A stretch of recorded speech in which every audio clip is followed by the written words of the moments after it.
Good evening, everyone. My name is Anna Iskiro, and it is my privilege to welcome Ross Douthat to Colby College. After graduating magna cum laude from Harvard University, Douthat began his professional career at The Atlantic as a researcher and worked his way up to senior editor. During his time at The Atlantic, he established himself as a fresh, intellectually rigorous, principles-based conservative voice. In 2009, he was recruited by the New York Times, becoming the newspaper's youngest ever op-ed columnist at the age of 29. I'm never going to live that down. In addition, he has written 7 books and currently hosts the Times opinion podcast, Interesting Times. Douthat's work blends political commentary, cultural criticism, religious faith, and autobiographical reflection. His writing has been widely engaged with across the political spectrum, and he's recognized as a major modern influence on conservative thought. Tonight's conversation will be moderated by Professor Reiser, Chair of the Government Department, and Owen Druell, Class of 27. And now, please join me in welcoming Ross Douthat.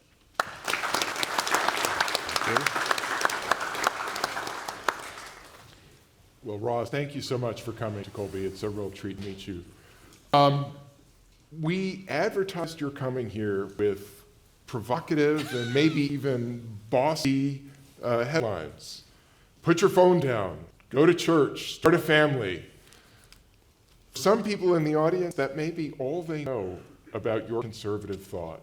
So why don't you take the first opportunity to give us a bigger picture of your ideas, what makes you a conservative rather than a liberal, and give us the short version. Okay, that's an easy place to start. Not. Thank you all for being here. I really appreciate it. This seems like a wonderful space and a remarkable turnout and an amazing spread as well. I'm grateful that you all would want to spend a little time talking about conservatism. I don't know. So why am I conservative? I guess one way to look at it is that to the extent that there's sort of a balance between conservatives and liberals or reactionaries and progressives in America, it tends to sort of fall along the lines of how much do we need to draw on from the past in terms of the necessary reforms and reinventions that America needs for the future. And there are people, there's obviously sort of, everybody thinks you need something from the past, right? There's no sort of incredibly bright place to draw the line. But generally, I tend to be identified with conservatism and the political right because of my identification with ideas, impulses, and issues that people often do see as sort of belonging more to the past.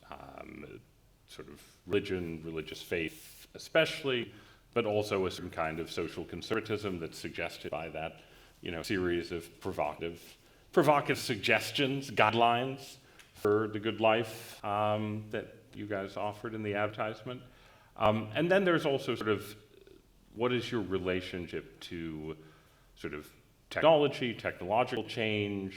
One thing that's happened in American politics and culture, certainly, I think, over the last 5 to 10 years, is that you've had this increasing scrambling of categories, right, that's been driven by, the internet, the iPhone, AI, the rise of populism, the rise of Donald Trump, the rise of wokeness, whatever that may be, right? And that has moved a lot of people around. So, just to take the Trump administration as an example, there are figures in the Trump administration, the Secretary of Health and Human Services, for instance, Robert F. Kennedy, the Director of National Intelligence, Tulsi Gabbard, who absolutely would have been identified with the political left 15 years ago, right? You have Gabbard as sort of a skeptic of the national security state, a critic of, the very intelligence bureaucracy she's running.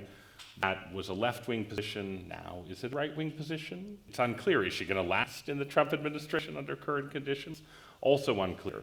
RFK, anti-vaccine sentiment had adherents on both the right and left, was fundamentally seen as kind of a crunchy, hippie left-wing phenomenon, and now it has sort of migrated into the conservative coalition as the conservative coalition has become more skeptical of authority, more outsider-based, and so on. So you have those kind of shifts. And then you also have something like, what is the politics of Silicon Valley, right? Silicon Valley, again, 10 years ago or so, was primarily identified with a kind of libertarian-inflected center-left politics, a really strong emphasis on personal freedom, personal liberation. That was certainly no strong identification with religion, social conservatism. It was pretty comfortable inside the liberal coalition under Barack Obama. Then, just in the last 5 years, you've had all kinds of splits inside Silicon Valley. You have a kind of part of Silicon Valley is still pretty comfortable associating with the Democratic coalition. The kind of Elon Musk portion of Silicon Valley has reinvented itself as a form of right-wing politics, but a very different form of right-wing politics than a kind of, any kind of social and cultural traditionalism.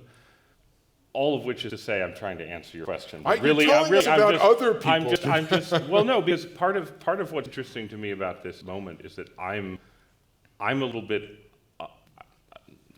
I'm more unsure about where American politics and culture is actually going than at any point in my own professional career, right?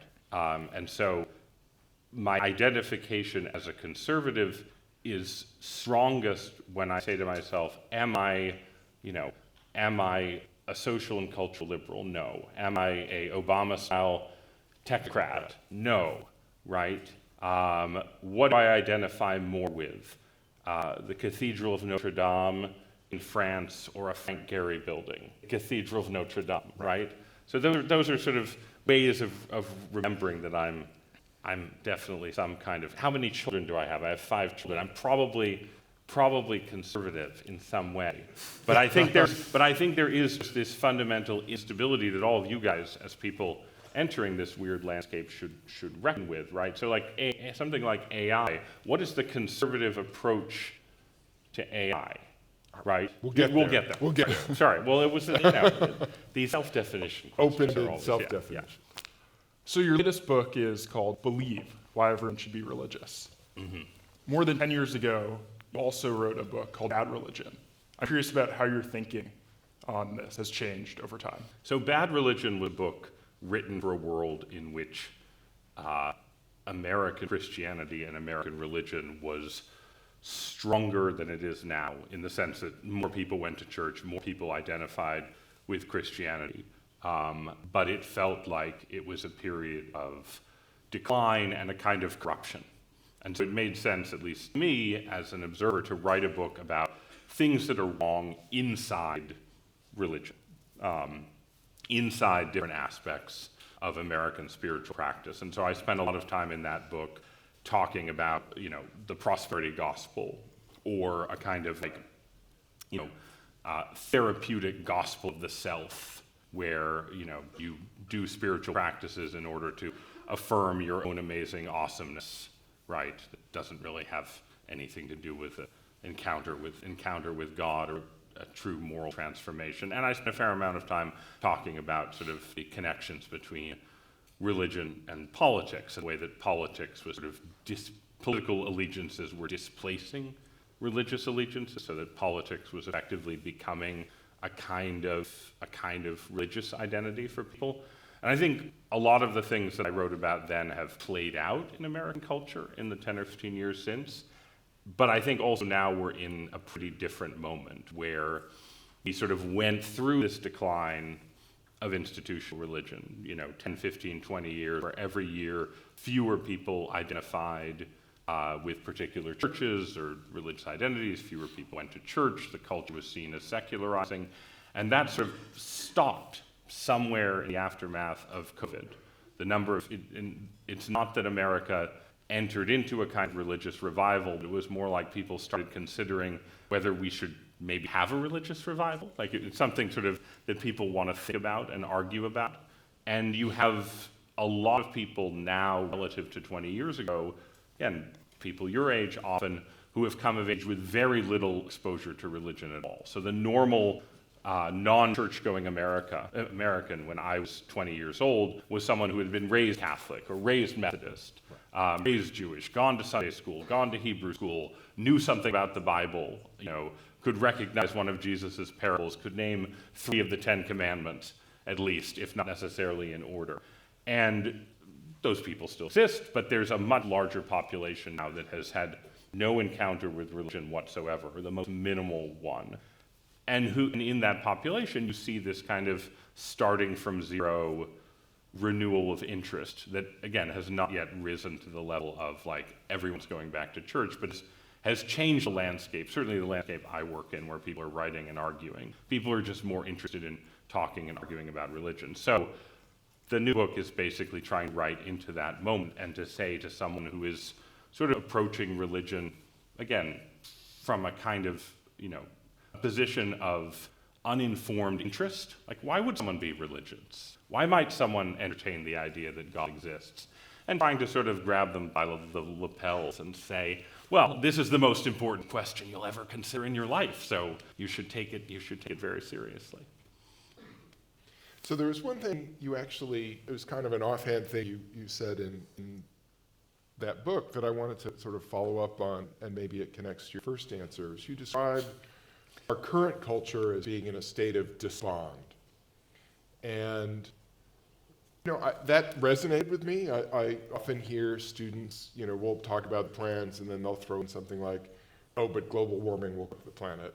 Yep. Or they'll talk about the robots they'll get us. Skynet, or Donald Trump will be dictator in a year. So we do feel like we're in, a dark and pessimistic moment. Is that the sentiment you share? If so, what are our prospects for getting out of it? I think what you're describing is primarily right now a phenomenon of sort of liberal to centrist or progressive culture. I would say that as someone who has been around liberal and progressive culture for my entire life, I've always been sort of the conservative, the token conservative in the room in a lot of situations. I would say I've never seen a moment when liberal America was this pessimistic about the future.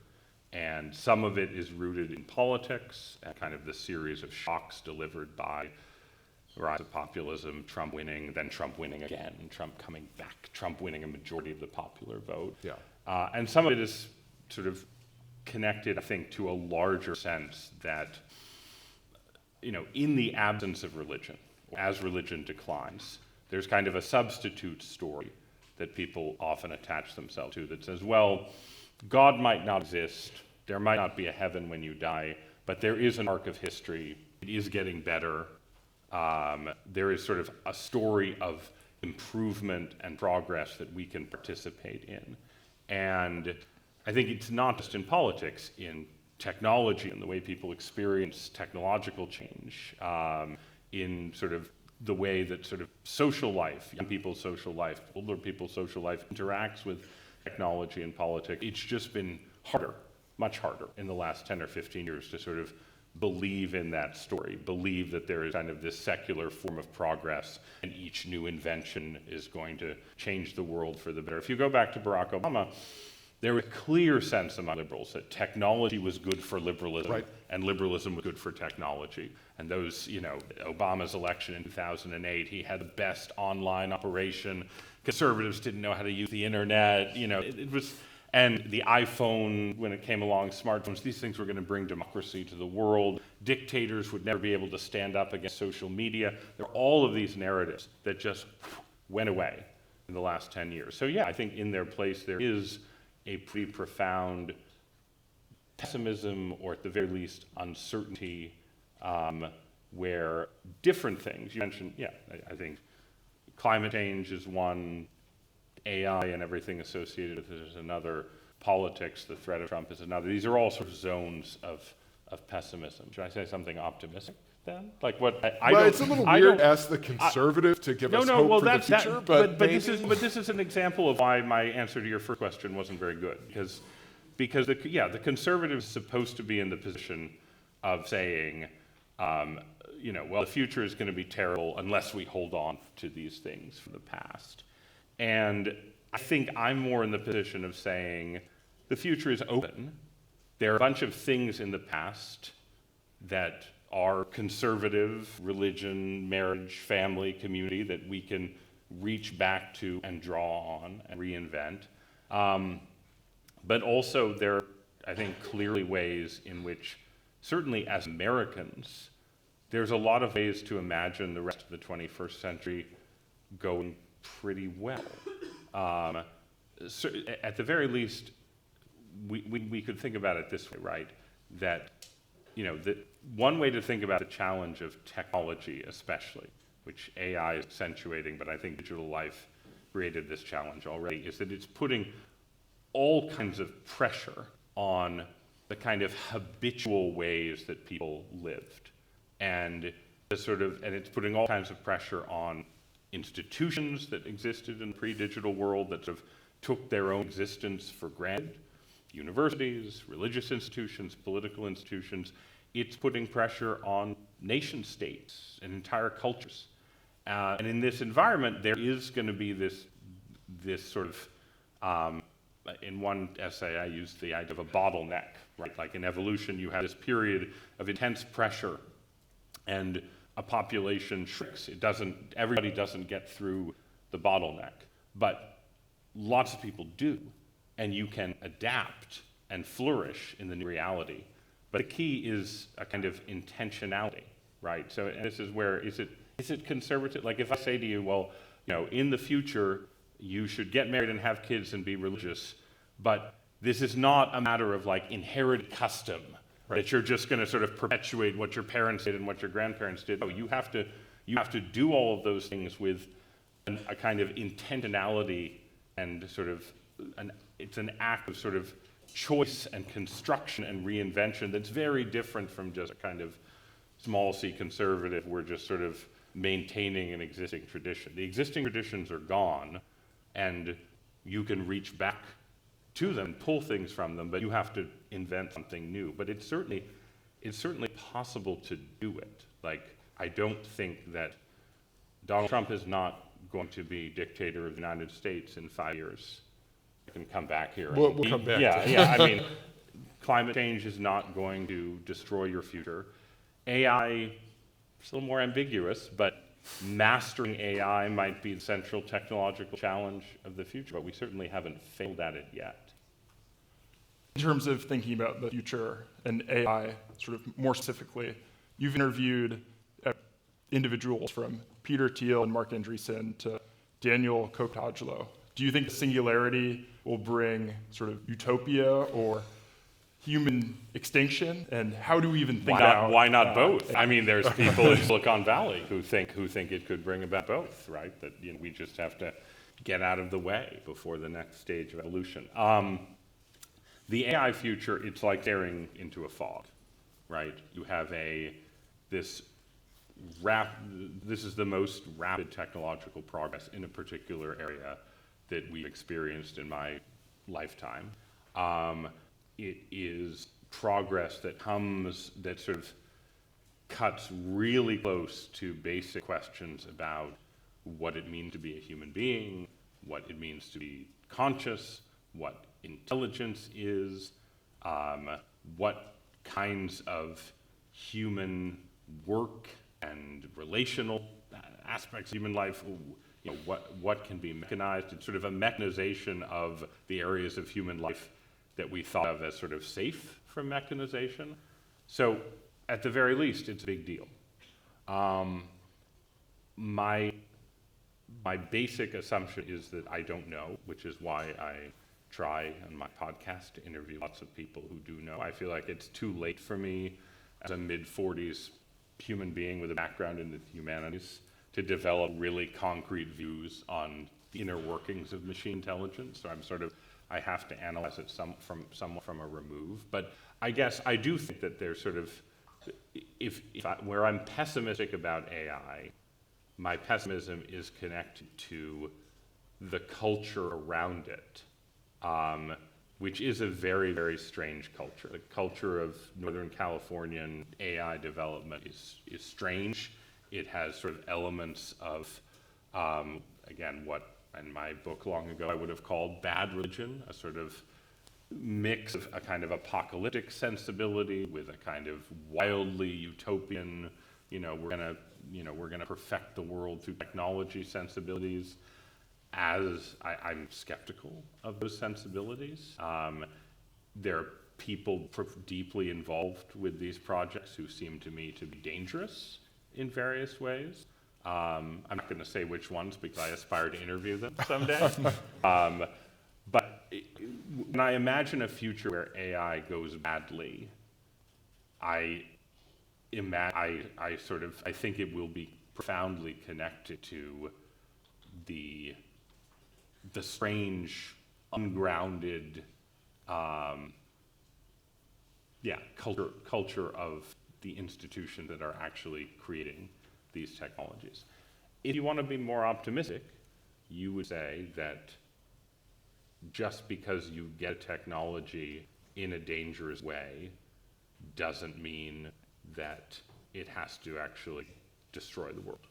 And we have had lots and lots of dangerous technologies come along in modern history, and many of them have done tremendous damage. I don't want to minimize that, right? But in fact, human beings have also tended to figure out ways to sort of bring them under control, to tame the worst excesses of the Industrial Revolution, and in the end, get the wealth without, the child labor and the dark satanic mills, right? You have, spikes of horrible air pollution, and then you figure out how to get certain forms of air pollution under control. You use the atomic bomb twice, and everyone thinks that's it. We're going to have a nuclear apocalypse, and then almost 100 years go by, and no one has used an atomic weapon since. And even just on the example of things coming out of dangerous places, the people who invented the atomic bomb, it was a mix of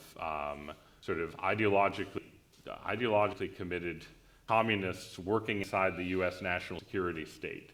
Neither of those groups are what, you don't look back and say, well, of course it worked out well. It was communists and, and generals working together. That was destined to turn out okay. No, I mean, it could have gone very badly indeed, but in fact, it's 2025. We have nuclear power, and no one has used atomic weapon since 1945. So I think there's reason to say this is a dangerous and threatening and challenging technology, but we shouldn't sort of presume in advance that it's just going to unravel human civilization. At the very least, we have to, fight to make sure it doesn't. Have a fighting chance. So if we're talking about great destructive forces, maybe now's the time to ask about Donald Trump. Sure. So to what would you attribute his rise in the first, 2015, 2016? Why has he become a force? Why does he basically take over and demolish the Republican Party? And what are the prospects for a post-Trumpian populism? I'll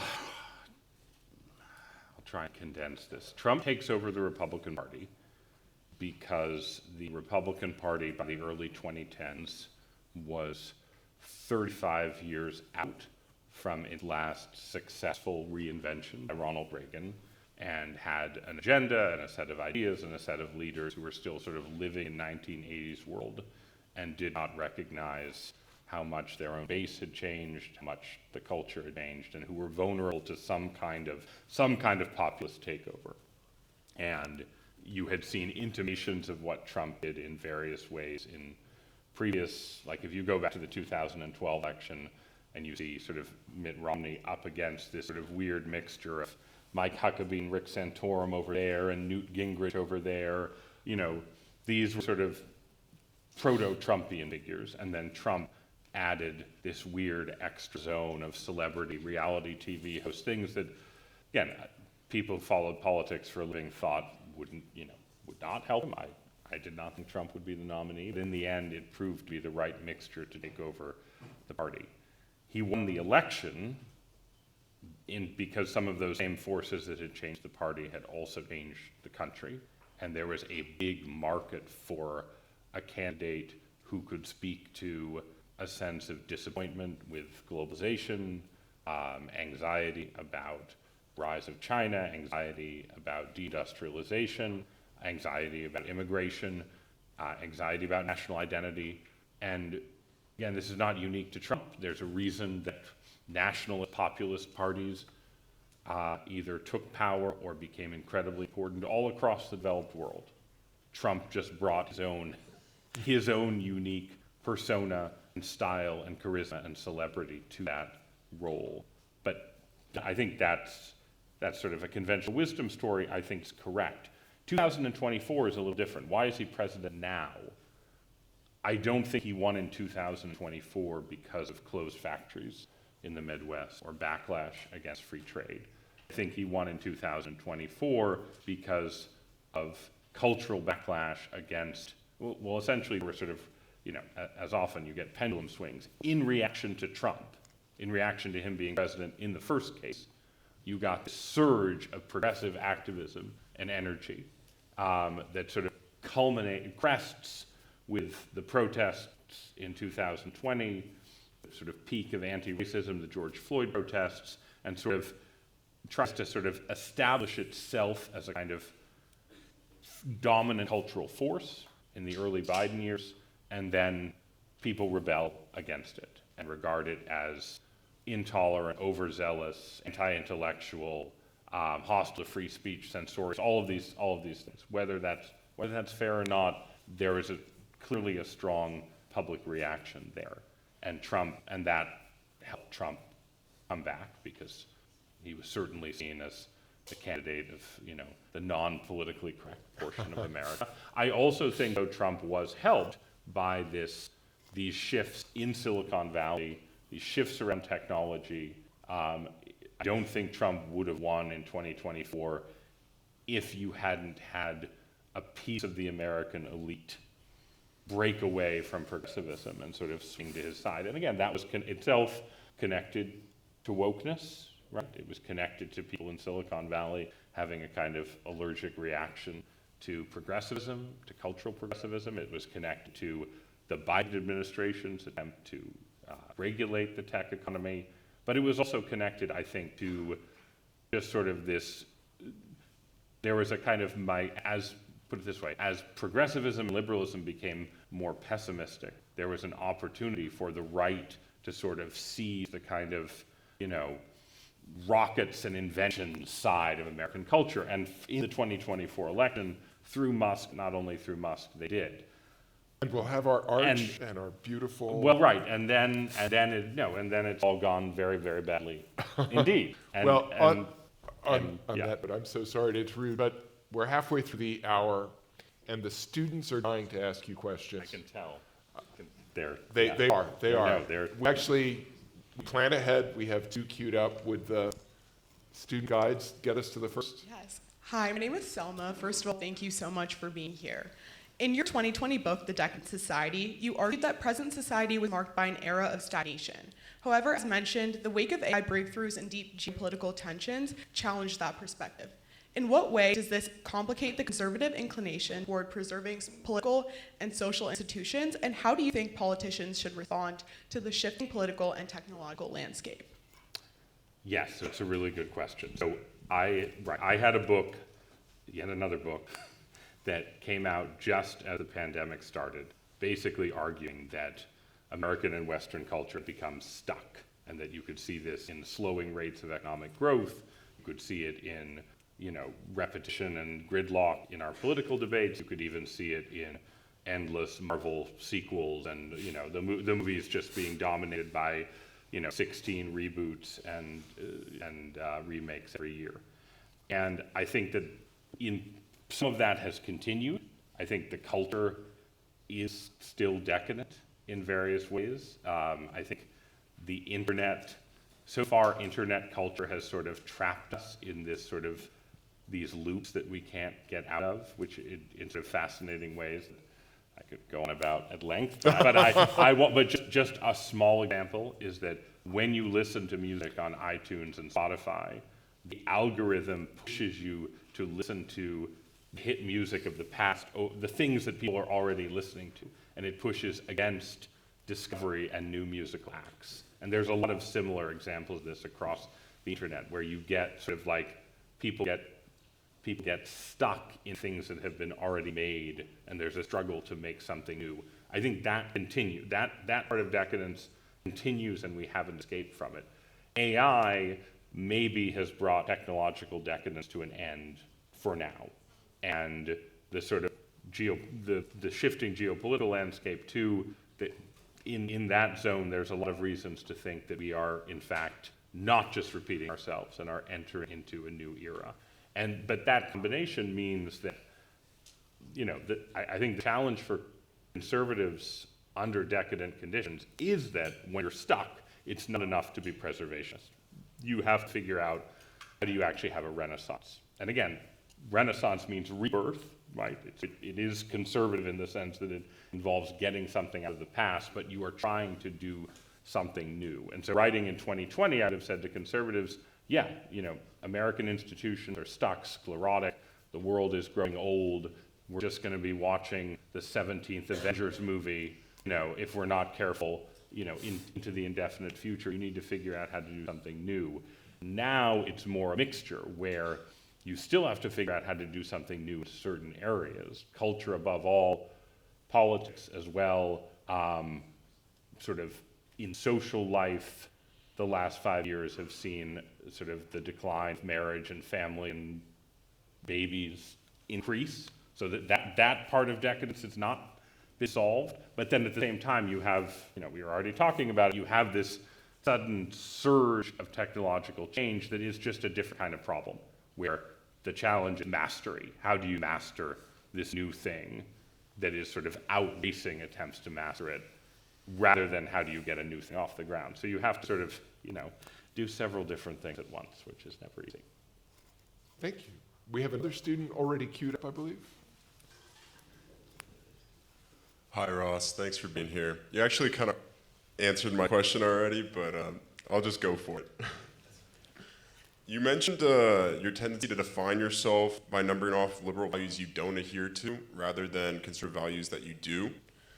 And I just wanted to know, moving forward into an unsure political landscape, as you mentioned, do you see the traditional conservative values of strong religious identity and traditional values shifting, losing relevance, or disappearing? And to follow up with that, because you already kind of answered it, what do you see as those new conservative values? Well, I sort of avoided answering it, Yeah. right? So I'll try and answer it more directly. I think that there are some fundamental culturally conservative values that are suggested by the title they chose or suggested to me for this talk, right? That I have adhered to in the past and will continue to adhere to in the future. And it's a mixture of sort of general ideas about the universe and the human place in a sort of fundamentally religious perspective on the world that says there's probably God, you probably exist for a reason, you're not accidental or contingent, therefore the choices that you make have cosmic significance and you should live your life in that spirit. That's not simply conservative, but it is sort of conservative in the current context. And then related to that, traditional forms of life, with marriage and family being sort of the prominent examples, but there are other examples and ways of thinking about this too. Traditional forms of life, while they aren't the only model for human affairs, still have a lot of value and capacity and power in them, and still offer good roadmaps for living into the 21st century future, and should not simply be treated as relics of a authoritarian, patriarchal, benighted, what past and so on. Do they need reinvention and change? Of course, but they are worth sort of drawing from and using as charts and maps for your own life. What does that mean for public policy? I'm not sure. I sort of built, for a long time I was involved in these projects among right-leaning writers and policy people saying, okay, well, what is the smart kind of populism, right? What is a kind of conservative populism that addresses some of the economic issues that Trump rose to power on, that sort of tries to figure out how you revive manufacturing and improve blue-collar work in America. How do you have public policy that supports families and makes it easier to get married and have kids? And there's sort of a suite of policies in that zone that Trump has occasionally gestured at, but not really implemented. I still broadly support those policies. I do think, though, that sort of the disruptions of technological change, AI-driven change, and so on, they raise just a new set of questions. And just the question of just the AI question alone, which ripples everywhere, like how schools, how do colleges handle AI? How do we think about if 45-year-old, 60-year-old people are having sort of parasocial relationships with their chatbots? How do we think about that as a society? Should the Pentagon take over OpenAI and Anthropic and run them the way it ran the Manhattan Project? These are not questions that I had considered 4 years ago. They're not questions that I have brilliant answers to, but I do suspect that they'll be somewhat more important than questions about what is the optimal size of the child tax credit, right? Just like on the marriage and family point, because it's in the title. Is it important to figure out the optimal family policy to help people who want to get married and have kids afford that way of life? Yes. But what is more likely to shape how you guys date and get together and have sex and get married, ideally in the reverse order as a Catholic, but what is more likely to shape that? Public policy or sort of the AI technological future? It's clearly the AI future, just as the iPhone, what is responsible for the global collapse in birth rates in the last 10 years? Is it some dramatic shift in public policy? No. It's everyone got a device in their pockets that changed the way they related to their friends, to the opposite sex, to dating, to going out, to socializing, all of these things. That tells you something about the relative importance of these different issues, and it's changed my own perspective on how does conservatism cash out, I guess. So it was a really good question, and that was a better answer for him. I'm sorry. No, that was great. Just strike my first answer. Stricken from the record. So Aubrey here in the front. Hi, I'm Aubrey. Thank you for coming to Holby. So it's my understanding that you build a lot of your political values on your faith. And I'm curious how you think those conservative family values can meaningfully show up on a college campus, especially considering that most of the student population hasn't been raised in the church. I mean, I think how they show up on the campus, how the college as an institution should think about them, or how students should think about them. More just a cultural sense, how do you see those values showing up in interactions? Yeah, I mean, I think I'll just sort of, I think I can riff on a part of what I said in answer to the last question, right? What does, put it this way, on a college campus that is reasonably secular, where religious students are in a minority, where there isn't some sort of dominant or defining religious culture, what would a little more religion mean? A little more religion would mean, first, I think, a slight shift, maybe a substantial shift in how people think about the stakes of their own choices and their own future. And part of that shift would be, at least in the current environment, I think a shift towards a little bit more optimism than I see in sort of more secular liberal culture right now. If you take the possibility of God and religious arguments seriously, then you should be 5% less worried that AI is destined to wipe us all out, Terminator style, 5% less worried that climate change is going to end modern civilization, maybe 1% less worried about Trump. I don't know what politics fits into sort of God's overall plan, but believing that human beings are valuable in some inherent way that's connected to the actual construction of the universe and the purpose behind the universe, I think is yeah, it should raise your optimism level. At the same time, it also raises the stakes of your choices somewhat. And here I have in mind not just like interpersonal choices, but professional choices. What kind of job are you going into? Like, maybe it should make you more left-wing because you should decide that, the corporate consulting track is contrary to God's will. And you can read the New Testament and what Jesus says about the camel and the eye of the needle, and the rich man, right? Like maybe it changes your perspective in that way and reshapes your professional life in some way. Maybe in an academic sense, it changes your perspective on the past. Maybe you are inclined to sort of take a stronger interest in and give more weight to arguments and ideas associated with past phases of Western civilization or past phases of human civilization when people believed in God or gods or demons or angels or things like that. Maybe it changes things that way. Maybe it changes how you think about dating and sex. And this could be both, there's sort of the kind of strict moralistic sense in which you just think like maybe chastity could be an important value in a way that secular culture doesn't think it is. But maybe it's just a broader, like, who I get married to is more important than the current college system set up to make me think.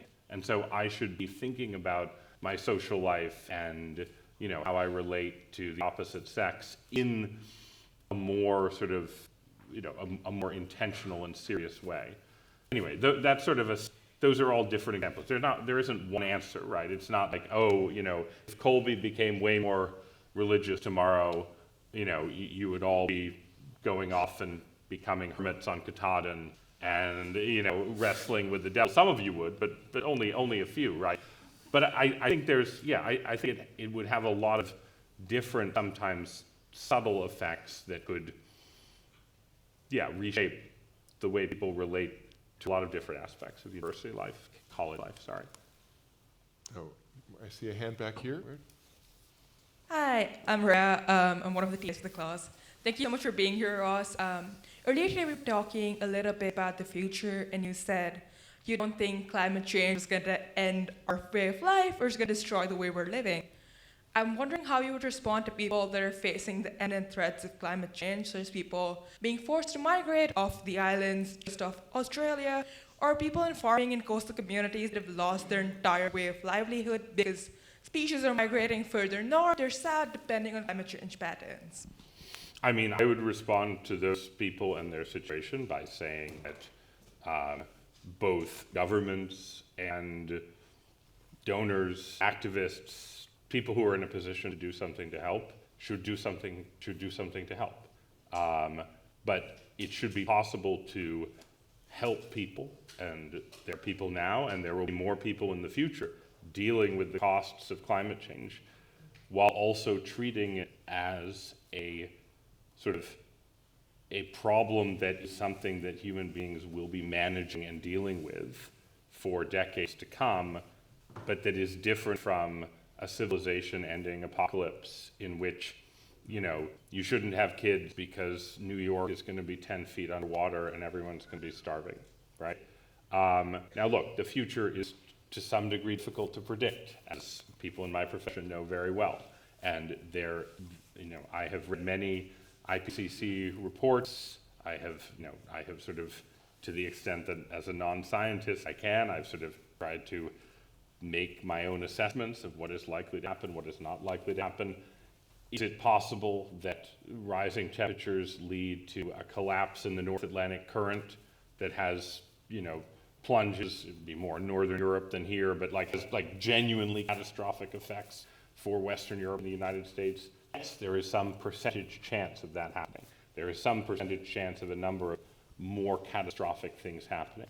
But if you are just looking at what is likely to happen in a way that government should plan around, human beings should plan around, and young people should think around, you would say that climate change is one of the top 5 problems of the 21st century, and we should be working to mitigate it and deal with it, help people displaced by it, and build more seawalls in Miami and figure out ways to preserve low-lying areas and so on.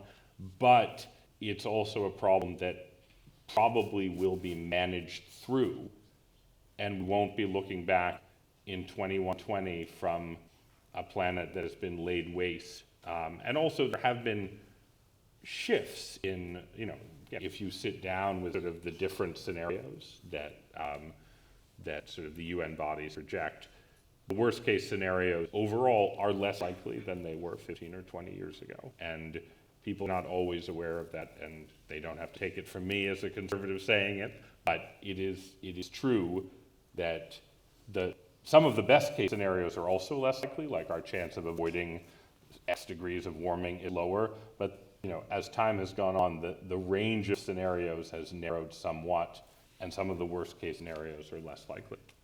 And that's a reason for modest optimism about the future.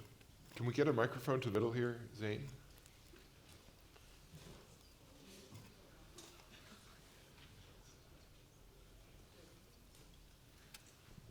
Thank you so much for coming.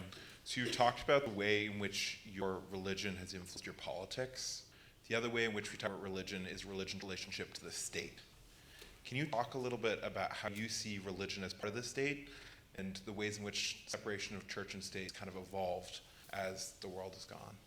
Sure. So I am a subscriber to what I think is the fundamental American tradition, which believes in the separation of church and state, but does not believe in the separation of religion and politics. So separation of church and state means just what it says. It means that you do not have established churches in the United States. No one is forced to attend the Catholic Church or the Presbyterian Church on pain of taxation. Bishops and clerics and pastors hold no special political authority in the United States. And there is no equivalent of even the sort of mild established churches that you still have in Western Europe, right? Though, the Lutheran Church in parts of Scandinavia is still established and has sort of a kind of pseudo-political role to play, and you can see the same thing with the Anglican Church in the US. All of that is totally alien to the American tradition. What is not alien to the American tradition is people who believe in God trying to persuade their fellow citizens to do things that they think are part of God's will for the world.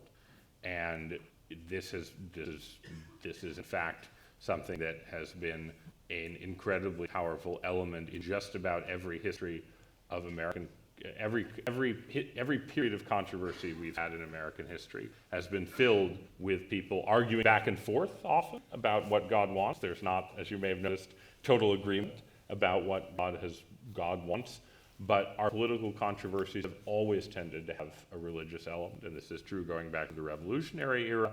America becomes more religious over the course of the 1800s than it was at the founding, and so our controversies become more religious.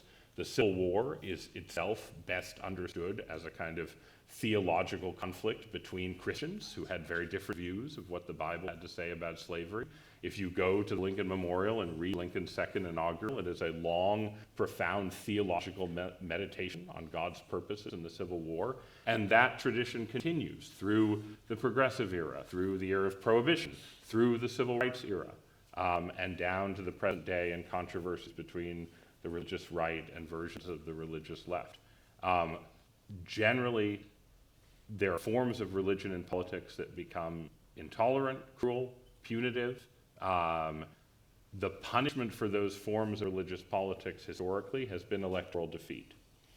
If you don't like a particular mixture of religion and politics, as I will say, for instance, I do not like Pete Hegseth's particular mixture of religion and politics. It is alien to my own perspective on how a conservative and a Christian should conduct themselves in politics. But that doesn't mean that there's some constitutional button that I push and somebody pulls Pete Hegseth off the stage. What pulls Pete Hegseth off the stage is if enough people react negatively to that style and his boss loses the next election, or Republicans get routed and his boss fires him, or his own approval ratings sink and he gets fired. And that has just been the recurring pattern. When I was a teenager, religious right was sort of at a peak of influence in American life. And between Bill Clinton's impeachment and the public reaction against that and some of the failures of the George W. Bush presidency, there was a big reaction against the religious right. But it was a reaction that was manifest in Republicans losing elections, So that's my general take, that religion and politics are always going to mix in America. It's perfectly fine to dislike particular mixtures, but when you dislike a particular mixture, your job is to defeat that mixture at ballot box. That's how it's been, and that's how it's likely to continue. Now, I think I saw a hand in the way back up there. Thank you for coming. My name's Beckett, and I'm from Wisconsin, where we recently saw a Republican gubernatorial candidate who was very pro-Trump, pro-conservative, pro-Christian nationalism, and pro-nuclear family, and very anti-LGBTQ being outed for sending thousands of dollars to a trans porn star online, being in blogs about swingers and open relationships. And 2 weeks ago, it was revealed that Christine Holmes' husband is in online bimbofication blogs. This comes at a time with many other instances of similar happenings among conservative and Christian leaders. What are your thoughts on the disconnect of conservative Christian values versus some leaders' actions, and why don't these leaders practice what they preach?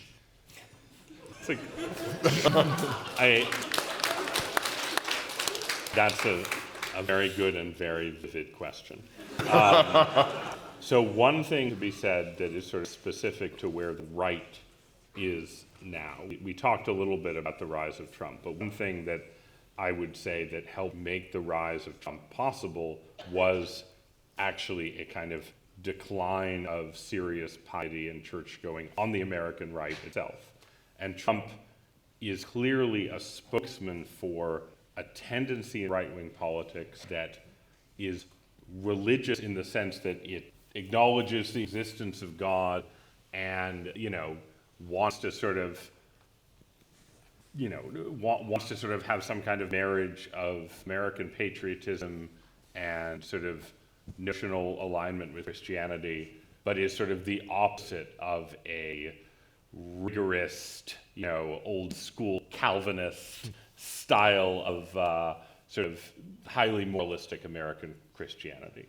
And so without that's sort of separate from the specific cases, but as a general tendency, there is a way in which, you just have to look at the Republican Party under Trump to say, whatever is going on with religion here, it's just a different mode than under George W. Bush. It's a coarse, profane, body, highly sexualized form of conservatism that has religious elements, but is not defined by sort of personal and sexual moralism, let's say, in the way that conservatism was to a greater degree 20 years ago. So some of the specific examples are, I think, downstream from that. If you are a participant in Trump-era conservative culture, you are sort of encouraged to, make gestures towards belief in God while doing whatever the hell you want on the internet, right? This is certainly the model, or whatever you want off the internet, right? And this is certainly a model that Trump himself has followed and that people around him and in his orbit have followed. So that's sort of specific to the moment. The general pattern where there are people who are religious who do things that are not approved of by their religion is one that has been part of human history all the way back. It is clearly a negative advertisement for religion and always has been. And you tend, the pattern in human lives and cultural life is that you sort of get cycles of revival and moral renewal, and then you get cycles of hypocrisy and corruption. And the hypocrisy and corruption always makes people turn away from religion to some degree because it undermines the case for faith. The only thing I would say as a Christian about that is that neither Christianity nor the Judaism of the Old Testament sort of claim that adhering to this particular set of beliefs or believing in the God of Abraham, Isaac, and Jacob is going to automatically make everyone good, right? If you read the Old Testament, the theme of the Old Testament is, hi, we're the chosen people. We were picked by God. Here's a long record of all the times we screwed up totally and completely and betrayed our God in all kinds of ways.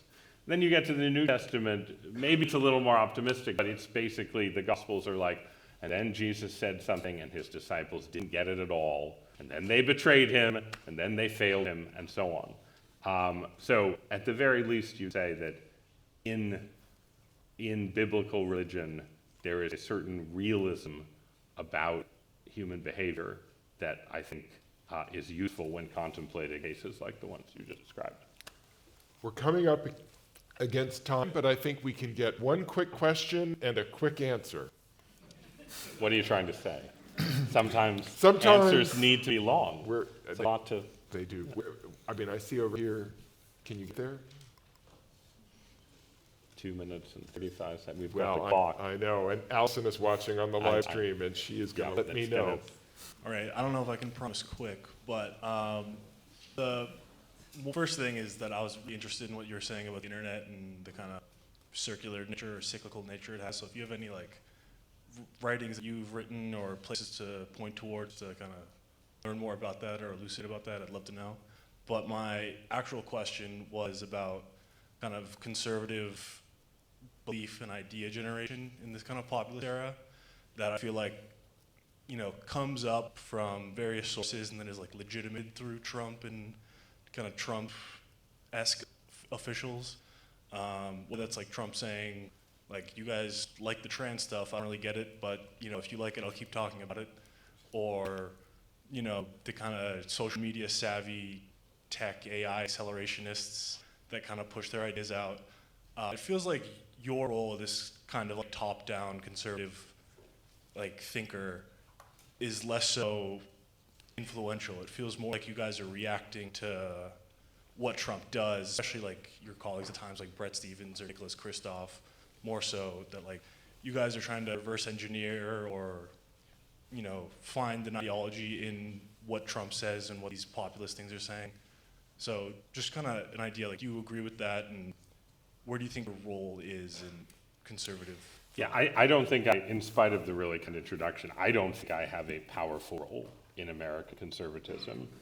In part, you know, for the reason, in part, sort of the generation, under populist conditions, it's very hard to get substantive policy into Trump administration behavior. I think that's, and the way you do it is much more random than the normal. Like the normal pattern is supposed to be, you have a think tank and their ideas get into white papers and then it becomes legislation. Like, we're at war in Iran because a bunch of people Trump watched on TV talked him to it. Like that is literally the case, right? So there isn't, the normal idea generation cycle, whatever it is, does not really apply. I write for the New York Times. I am a conservative, but I'm not part of the broad conservative media ecosystem. I'm certainly distrusted by people who are intense Trump supporters because I'm a New York Times conservative, whatever that means. So I don't, maybe there's some future where I could play a shaping role, God help us. Sorry if that happens, but that's not the world we're in now. The world we're in now, I think, is a world where I'm trying to describe reality. That is how I see my job. It's how I see the interviews I've started doing, which is a sort of a new thing for me, right?